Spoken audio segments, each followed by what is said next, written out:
Hey everybody, this is an update on my Japanese army.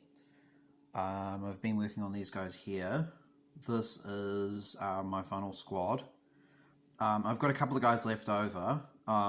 There's a flagpoler guy with a flagpole, and we've also got a bugler. I've made that guy there. He's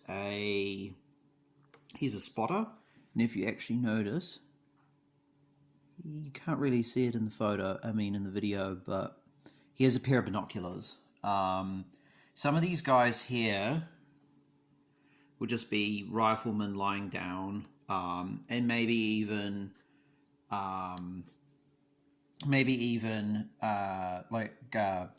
people helping out the knee mortar fellow, because I think they have a team of 2 that use a knee mortar.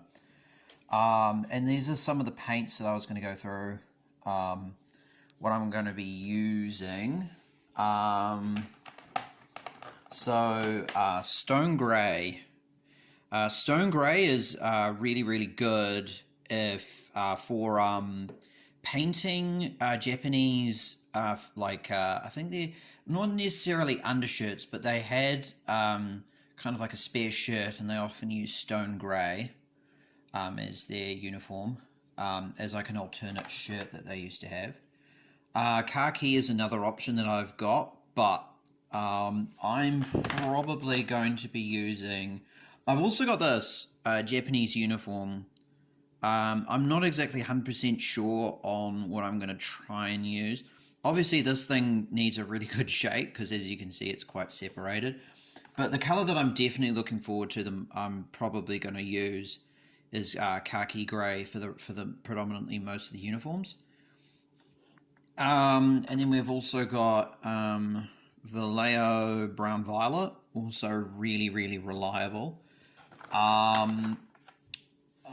Brass from Italy, underrated paint company.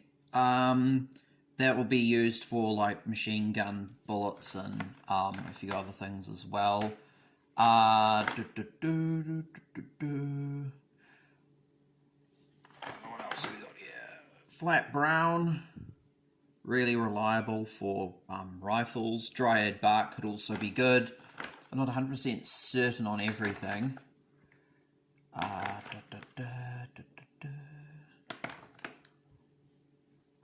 then here we got this is what I was talking about before. This is grimy flat black. This is really good if you're painting exhausts.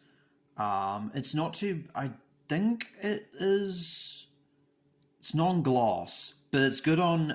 it's really good if you're painting exhausts or anything like that. Then we've got gunmetal. This is semi-gloss. Sorry, yeah, this is flat. Didn't see that before. This is semi-gloss. This is amazing. This is like one of the best paints I've ever had to deal with. And then Corax White. Yeah, Corax White. It seems a bit weird that's there. I'm going to use that for gloves. And the officer, if you can see, if you notice, his collar. He's going to be painted olive grey from Vallejo. I don't know where that paint is, but I know I've got it floating around, so I'm going to be using that. The other thing that I'm going to be using is this. This is Strong Tone from the Army Painter. I've mentioned before that this is really good, but if anyone's curious about using this, if I can like drop my 2 cents in, and into the bucket of commentary on this. Strong tone, or there's 3 different varieties of it. So there is strong tone, dark tone, and soft tone, and they all do different things. In a sense, in terms of like how they shade. So strong tone is more of like as a brown. Strong tone is a brown. Dark tone is basically black, and soft tone is kind of like a sepia kind of color. And for particularly if you're painting figures like the Japanese, who are going to be using like a khaki color, you want something, you want a brown to work off that.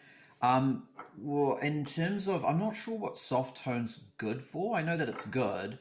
But in terms of painting with dark tone, I would suggest use that with like Napoleonics. It works really well on those. Yeah, it works amazing. It's a really good color if you're using a lot of whites, or like very light colors. Sounds a bit weird. That's how I've had a lot of success with it anyway, because I've painted a few Russian infantry from Perry, and I used strong tone, dark tone for that, and it worked really, really well. But for instance, I've painted Austrians as well, and I've used strong tone for that, and that worked really, really well as well. Yeah, if the other thing with this is that they suggest dipping your figure in it and then holding it in place and shaking it. I wouldn't do that. I'd brush paint it all on. I would get a stable of terrible brushes that you've got lying around and use those. To get the stuff off, you have to use white spirits, aka I think it's also known as turpentine. Terps will get rid of this. Don't use new brushes on this. It will chew through your brushes, no problem. Even if you've washed it off, it will still ruin a brush. So don't use new brushes on it. Use terrible ones, because you're just washing things. It doesn't really matter that much. It's low stakes. Yeah, that's what I would do. And then after that, you've got to get a good old matte varnish. Hence why I got the AK Interactive stuff. But yeah, you got to use a matte varnish. What else was I going to say? The other thing as well, like if we look at this here, so if we have a look at those figures and you get like a little bit of residue on those bases, it's not so bad if you can just PVA it and then put turf right over the top. If you're going to do that, it'll be fine. Be mindful though, you don't want the stuff pooling, the quick shade pooling in the bottom of your figures, because then you'll just get these like weird kind of puddles forming around their feet, and that will unfortunately ruin your figures. So avoid doing that. Yeah, and what else is there? I don't think there's too much else. Oh yes, that's the other thing as well. I'm going to be painting these guys flesh, probably with Bugman's Glow, then followed up by Kislev Flesh, which is a very light skin tone. It's not as white as Pallid Witch, but it's still pretty up there. So, yeah, anyway, hope you guys stay safe. I'm hoping to do like a little thing about the Japanese army in World War II, its success, some of its weapons, etc., what it was good at, what its shortcomings, and sadly, I mean, we've also, unfortunately, there's quite a lot of elephants in the room in regards to the Japanese military's conduct in World War II. So we might go into a bit of that as well, just as a learning experience as well. So anyway, I hope you guys stay safe, and talk to you guys soon. All right, bye.